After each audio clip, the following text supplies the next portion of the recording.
새해가 시작되면 누구나 다 꿈 이야기를 좀 합니다. 어떤 사람은 드러내놓고 자기 꿈이 뭐다 하고 이야기를 하는가 하면 어떤 사람은 그저 입을 다물고 있지만 마음으로 내가 한 생을 살면서 어떤 꿈을 가지고 살까, 금년에는 내가 어떤 꿈을 좀 이루어 볼까, 뭐 이런 생각들을 합니다. 꿈을 먹고 산다는 것, 또 꿈을 위해서 뛴다는 것, 또 꿈을 달성하게 하기 위해서 최선을 다한다는 것은 우리의 건강한 삶을 위해서, 우리의 희망찬 삶을 위해서 없어서는 안 되는 중요한 요소가 아닌가 생각합니다. 꿈은 우리가 어떤 사람인가를 결정해 줍니다. 꿈이 큽니까? 대인이죠. 꿈이 작습니까? 소인이죠.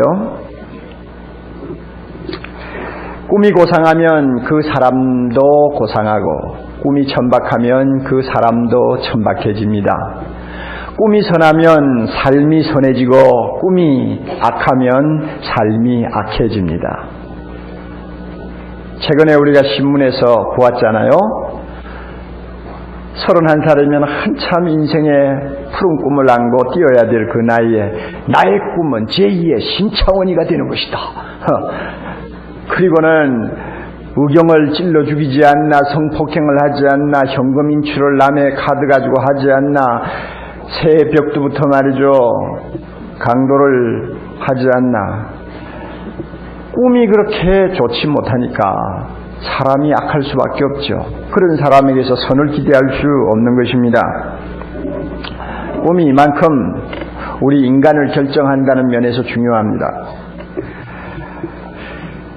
금년은 정치적으로 경제적으로 폭 어려운 한 해가 될 것이다 하는 말을 우리는 자주 듣습니다. 뭐 기분 좋은 이야기는 아닙니다만은 하여튼 그런 말들이 많이 들려요. 그렇지만은 우리 한국의 정치인들이나 경제인들이 하는 말은 100% 신용하기가 어렵다 하는 것을 우리는 경험적으로 너무 잘 알고 있습니다.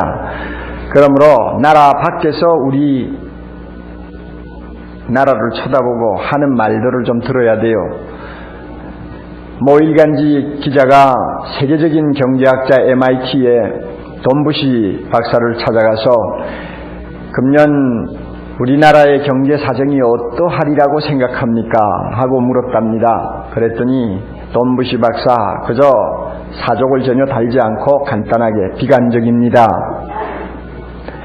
아마 2001년은 한국 사람들에게 굉장히 힘든 한 해가 될 것입니다. 하고 대답했다는 것입니다.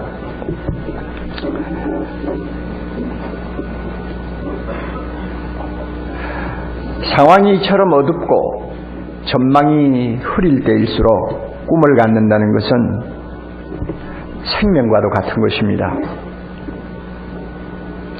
이럴 때 꿈마저 우리가 포기한다면 삶의 의미를 잃어버리고 그저 먹고 마시고 누워있는 식물인간이나 다를 바가 없을 것입니다.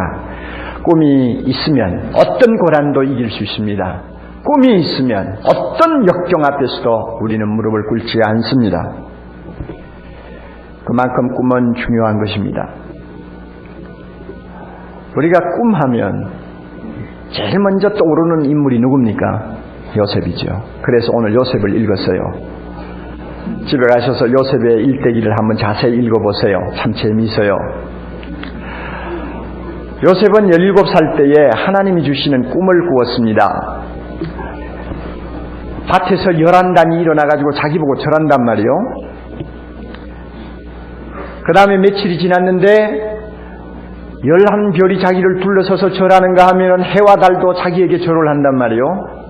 17살이니까 뭐 아무래도 아직도 사람이 좀 어린 티를 벗지 못하고 있지 않았겠어요? 그리고 뭐 특히 막내나 다름이 없는 처지니까 어리광도 많이 피울 거고. 그러니 그 꿈을 꾸니까 너무너무 막 그냥 흥분해가지고 입을 다물 수가 없는 거예요. 그래서 자기 아버지에게 나 이런 꿈 꿨어요.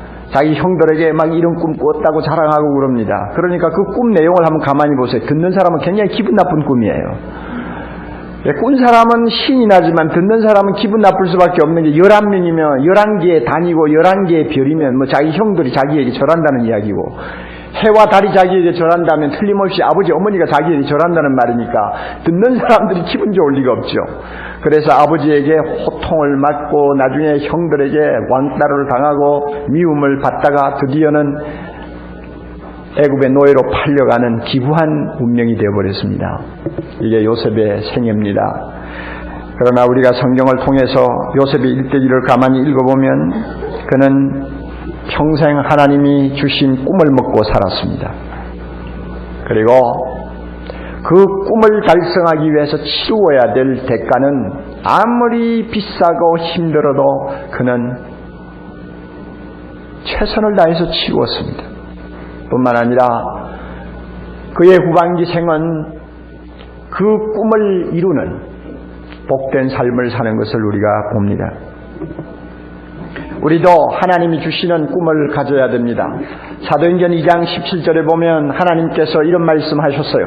하나님이 가라사대 내가 내 영으로 모든 육체에게 부어주리니 너희의 자녀들은 예언할 것이요 너희의 젊은이들은 환상을 볼 것이요 너희의 늙은이들은 꿈을 꾸리라.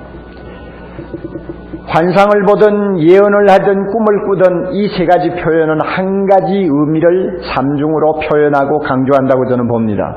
쉽게 말하면 뭐냐? 예수 믿고 성령을 마음에 모시고 사는 사람은 뭔가 보고 산다는 거예요. 보는 게 있다는 거예요. 꿈이 있다는 거예요. 미래가 있다는 말입니다. 그러므로 우리는 요셉처럼 꿈을 가지고 살아야 합니다. 무슨 꿈이냐? 첫째는요, 우리는 하나님의 꿈을 가지고 살아야 합니다. 하나님의 꿈, 무엇이 하나님의 꿈입니까? 세상을 구원하는 것입니다. 무엇이 하나님의 꿈입니까? 하나님의 나라가 이 땅에 이루어지게 하는 것입니다. 이사야가 수백 년 전 예수님 탄생 수백 년 전에 하나님 나라의 환상을 바라보면서 그가 예언한 내용 그대로 되는 것입니다. 가난한 자들이 기쁜 소식을 듣는 하나님의 나라입니다. 병들고 상한 자들이 고침을 받는 하나님의 나라입니다. 갇힌 자가 노임을 받고 눌린 자가 자유를 얻는 하나님의 나라입니다. 그리고 세상에서 상처 입고 고통당하는 자들이 위로를 받는 하나님의 나라입니다. 그 나라가 이루어지고 완성되어 하나님이 친히 다스리는 영광스러운 세계가 우리 앞에 펼쳐지도록 하는 것, 이것이 하나님의 꿈입니다. 이 꿈은 예수님이 우리에게 보여주신 것이요, 이 꿈은 성령이 우리 마음에 심어주신 꿈입니다. 그러므로 저나 여러분이나 다 가지고 있어야 되고 분명히 이 꿈을 먹고 우리는 살고 있습니다. 이 꿈은 너무나 황홀한 꿈이기에 이 꿈 때문에 한 생을 완전히 주님 앞에 나실린처럼 바치는 사람들이 있어요.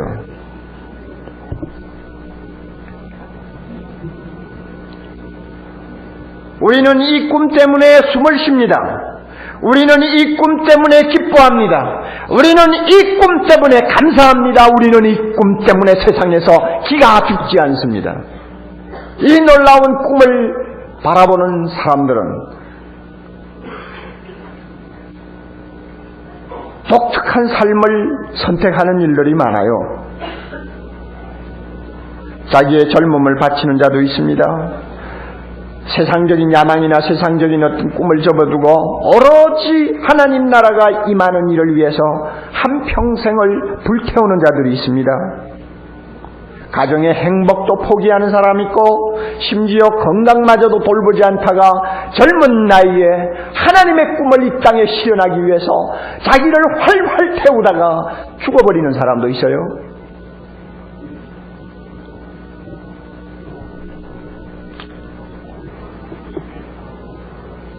예수님이 명령하신 대로 그들은 주머니를 차고 다니기를 거부했습니다. 두벌 옷을 입고 지팡이를 들고 다니기를 원치 않았습니다. 다시 말하면 가난한 생을 선택하고 그 가난을 가지고 이 세상에 하나님의 나라가 임하도록 하기 위해서 복음을 전하는 일에 전생을 바치는 위대한 사람들이 지금도 세계 도처에 많이 있습니다.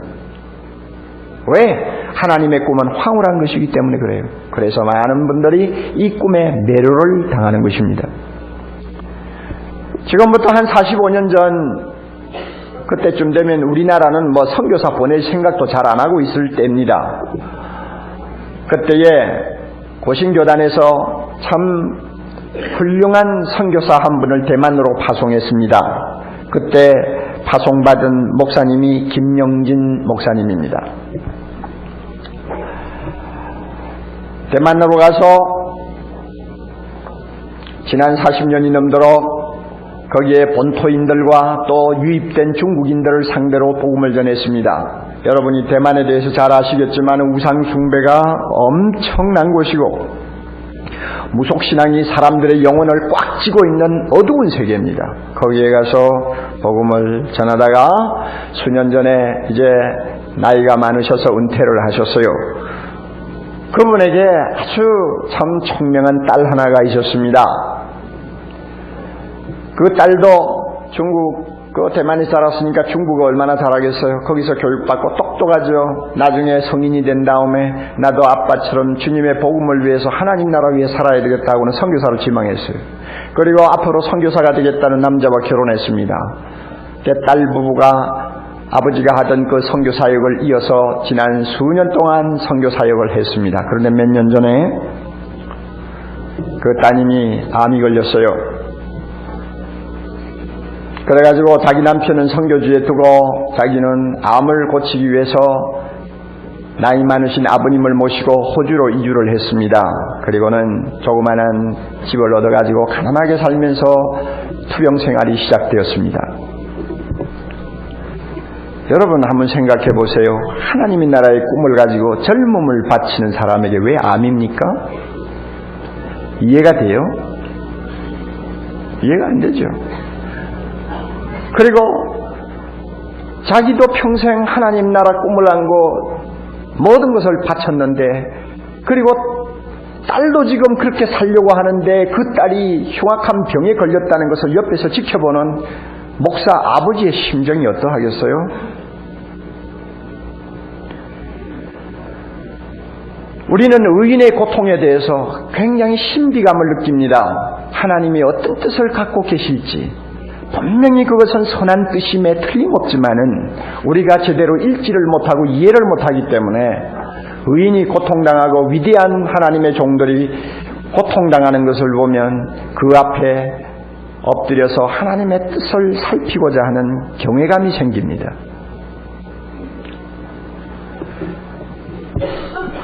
이 투병 생활을 하는 김난나 선교사가 저에게 가끔 편지를 해요. 기도해달라고 편지를 합니다. 저하고는 별로 안면이 없지만은 편지를 하는데 며칠 전에 또 편지가 왔어요. 그 편지 보니까 지난 몇 달 동안 아버지와 자기는 사랑의 교회 테이블 놓고 주일마다 예배를 드렸대요. 아마 출입하기가 좀 어려웠던 것 같습니다. 그러면서 이런 말을 썼습니다. 제가 그 읽으면서 참 마음에 와 닿는 게 있어요. 부끄러움도 느끼고 감동도 느끼고, 그래서 여러분에게 한번 읽어드리겠습니다.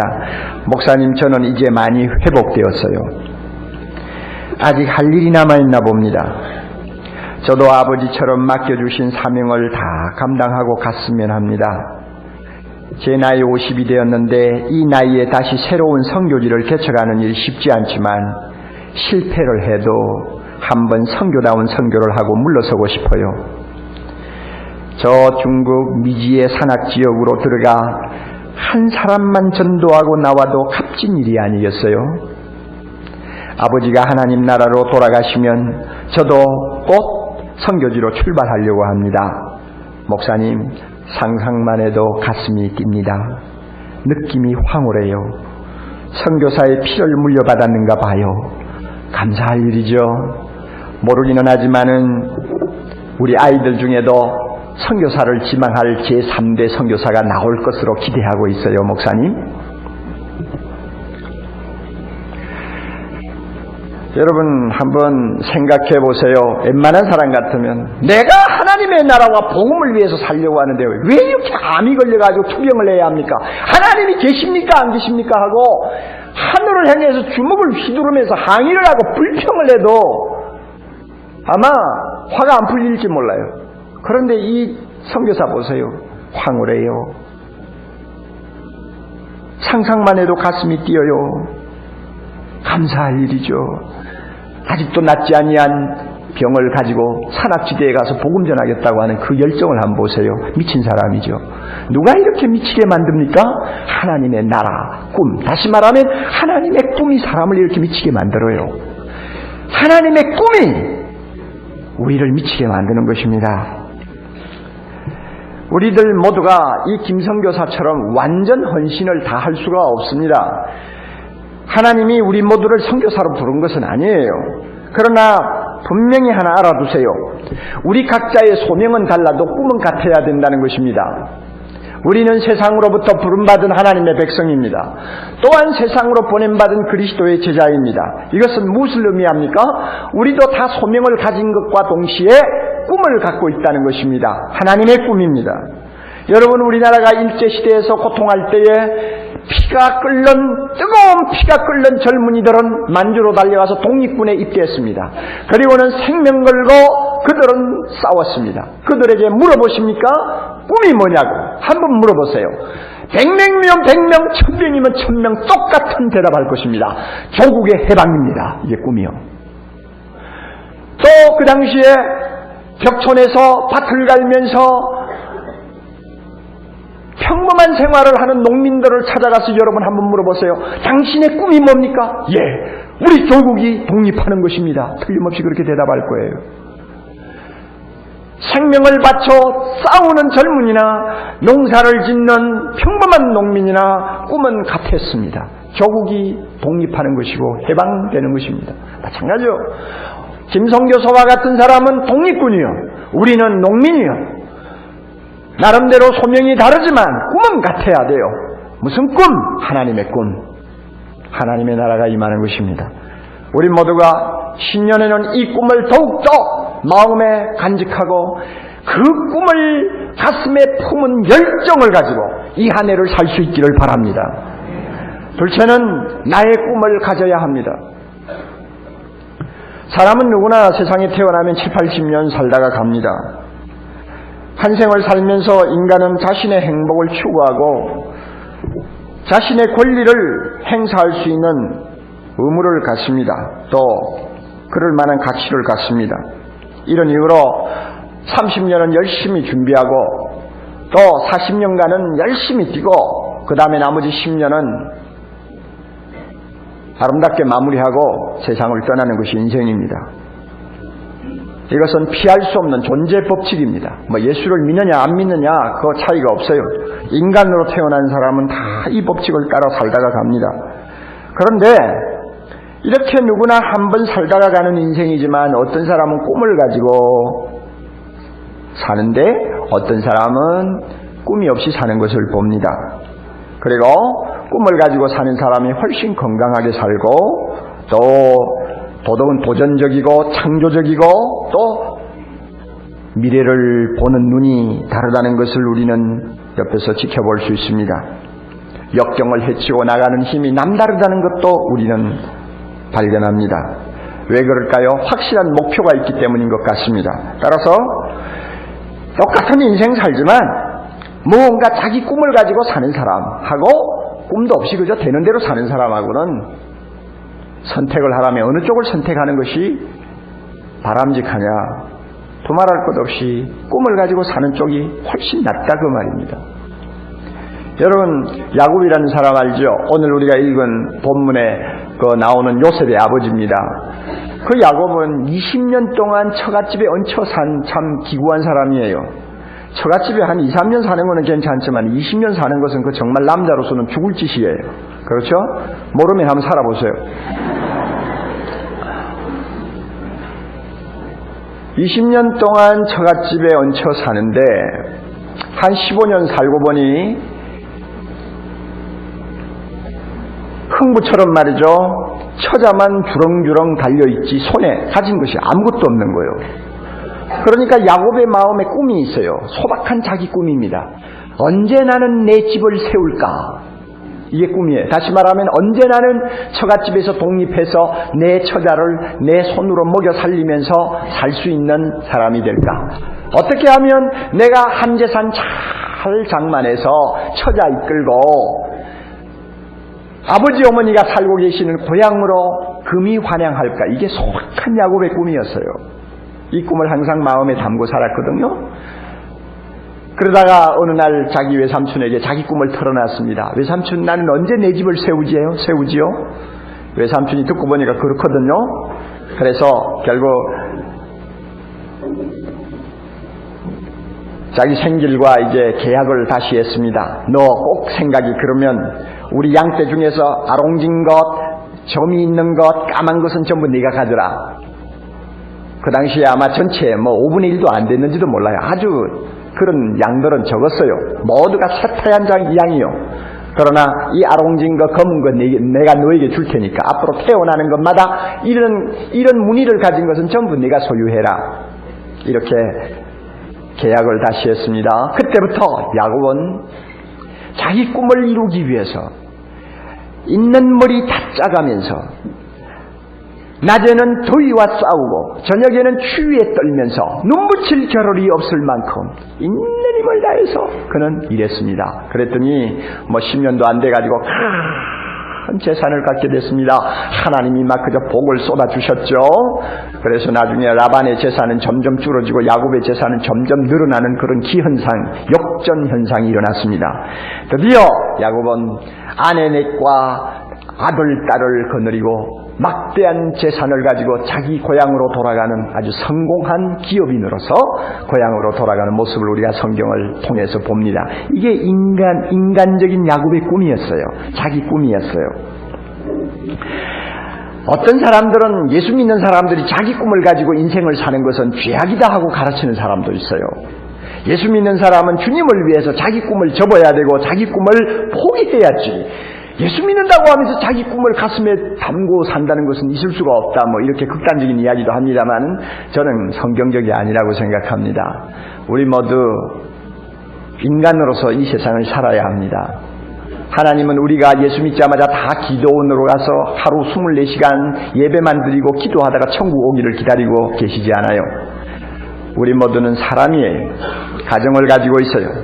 가장으로서 꿈이 있어야 됩니다. 자녀를 키우는 어머니로서 꿈을 가져야 됩니다. 학교에 공부하는 학생입니까? 꿈이 있어야 돼요. 사업을 합니까? 꿈이 있어야 돼요.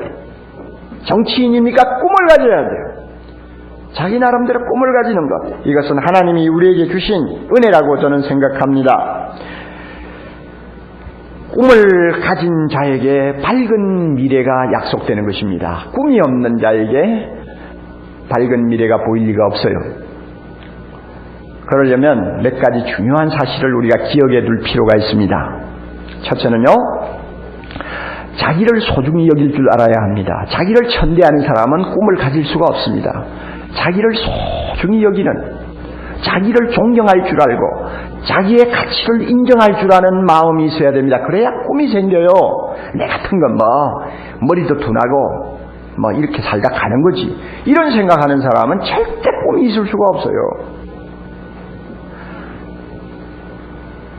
나는 여자로 태어나가지고 여자답게 태어나야지, 남자도 아니고 여자도 아니고 이런 식으로 태어나가 내가 뭘 하냐, 시집도 못 갈 판국인데 이런 식으로 해버리면 이건 도무지, 이런 사람은 꿈을 가질 수가 없어요. 여러분, 요즘에 텔레비 가끔 나오대요. 지금까지 남자들이 독점하던 영역에 과감하게 들어가서 프론티어 역할을 하는 여자들 말이죠. 해군사관학교 육사를 들어간다, 아니면은 파일럿가 된다, 기관사가 된다, 또 어디 보니까 그 살벌한 건축 현장에 현장 사무소장이 된다, 이런 사람들, 여자들이 있더라고요. 그런데 그 여자들 가만히 보니까 조금 못났대요. 근데 그런데 여러분요, 잘나면 뭐합니까? 못나면 어떻습니까? 하나님이 내게 준 대로 사는 거죠. 전혀 그런 것에 구애받지 않고 나 자신이라는 것이 소중하다 느끼니까 어떤 영역에도 자신있게 들어가서 털을 닦지 않아요. 자기를 소중히 여겨야 돼요. 오체불만족이라는 책을 여러분 읽어보셨어요?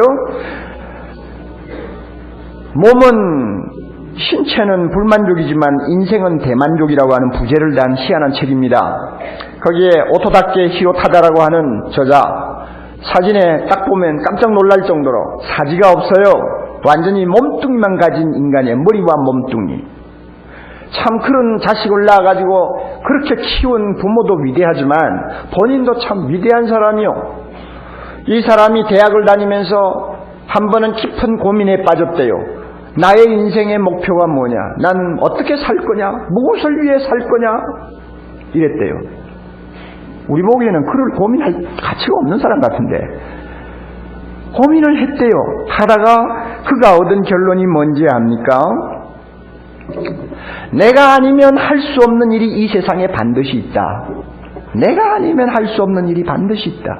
그것을 하는 것, 이것이 나의 꿈이다. 그가 그렇게 자기 꿈을 발견했답니다. 그렇잖아요. 장애인이기 때문에 할 수 없는 일도 참 많죠.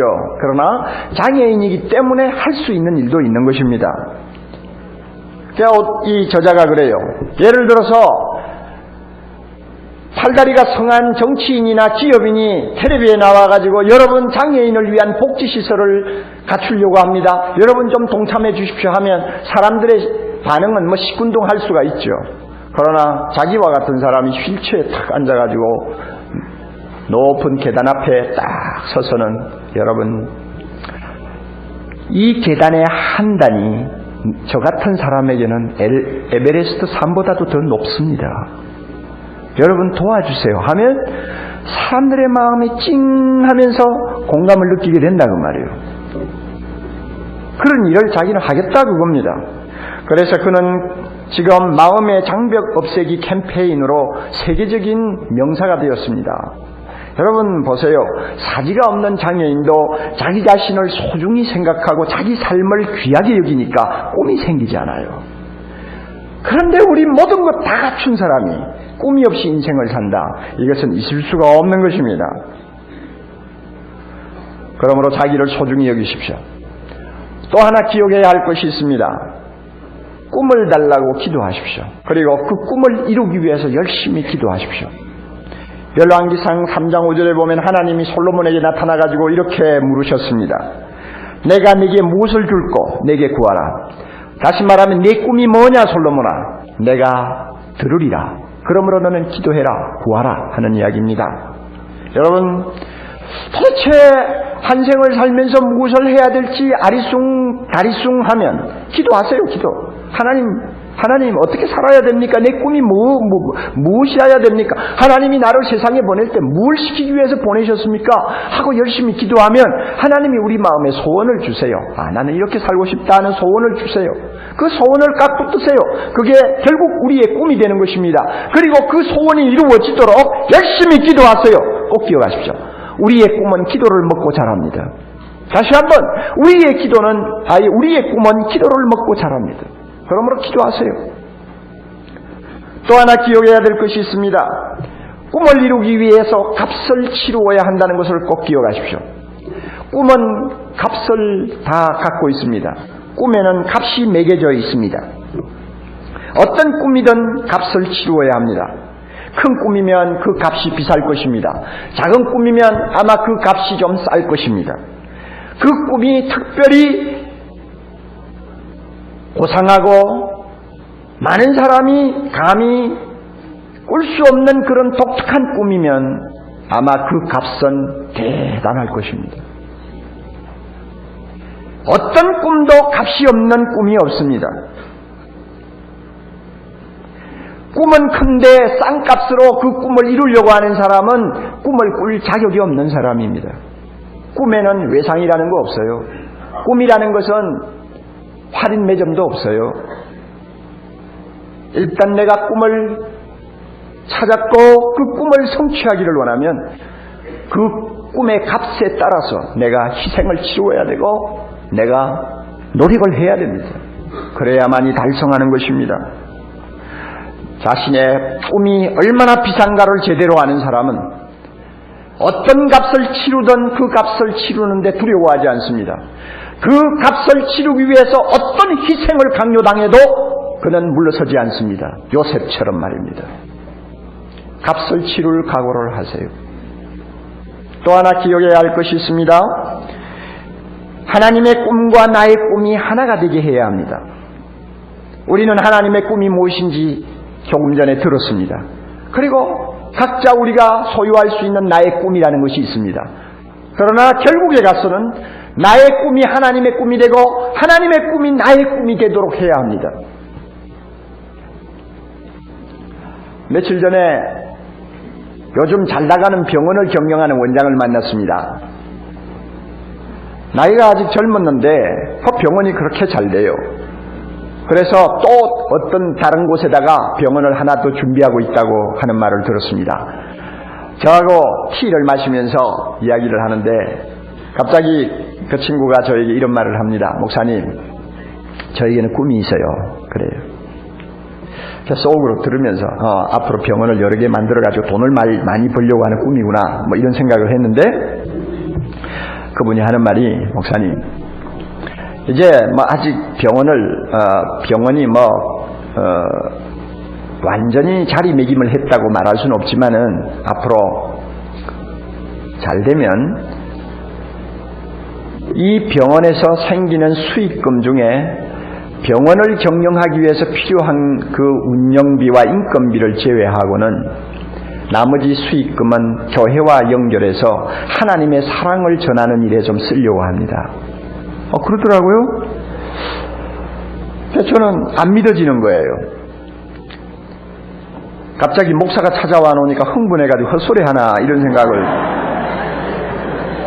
나도 모르게 하는데 그 사람이 또 말을 이어서 이런 말을 했어요. 목사님, 그런데 제가 참 병원을 통해서 하나님이 주시는 여러 가지 은혜를 주님의 사랑을 전하는데 쓰려고 해도 뭐 신학이 무엇인지 뭐 교회가 무엇인지 좀 더 알 필요가 있지 않겠어요? 그래서 금년에는 좀 제가 배워보려고 야간신학교를 들어가기로 했습니다. 그래서 입학 허가도 지금 받아놨습니다. 이러더라고요.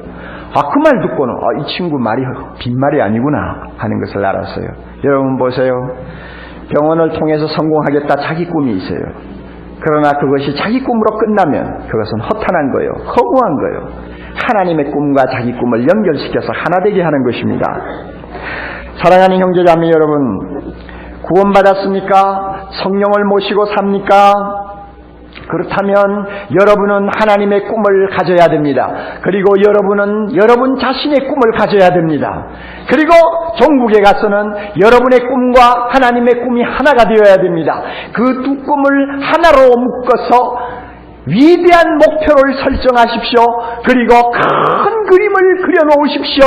그리고 그 목표를 향하여 여호수아처럼 앞을 향해서 힘차게 달려가는 한 해가 되어야 합니다. 여러분을 꺾을 자가 없을 것입니다. 여러분의 삶은 건강할 것입니다. 도전적일 것입니다. 남다른 능력을 발휘할 것입니다. 아무리 금년 한 해가 어렵다고 할지라도 꿈을 가지고 전진하는 우리를 막을 수는 없습니다. 불가능이 가능으로 바뀌는 기적을 우리는 볼 수 있을 것입니다. 그러나 끝으로 한 가지 더 기억하십시오. 하나님은 꿈을 가진 자를 도우신다는 것입니다. 하나님은 꿈을 가진 사람을 도우십니다. 그러므로 금년 안에 하나님의 꿈과 여러분의 꿈을 갖고 멋지게 달려가는 한 해가 되어서 하나님이 도우심으로 정말로 하나님께 영광 돌리는 한 해가 될 수 있기를 바랍니다.